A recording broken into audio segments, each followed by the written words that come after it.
How to fix Xiaomi 15 Android Auto is not working. So let's start the video. First of all, restart your device.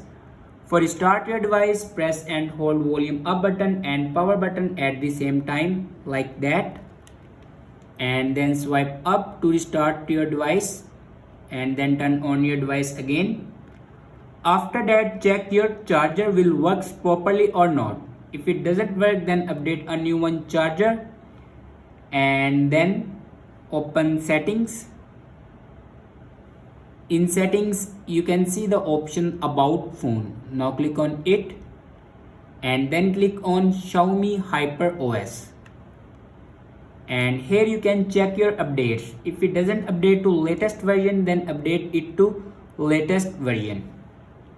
After that, your problem will be fixed. Thanks for watching this video.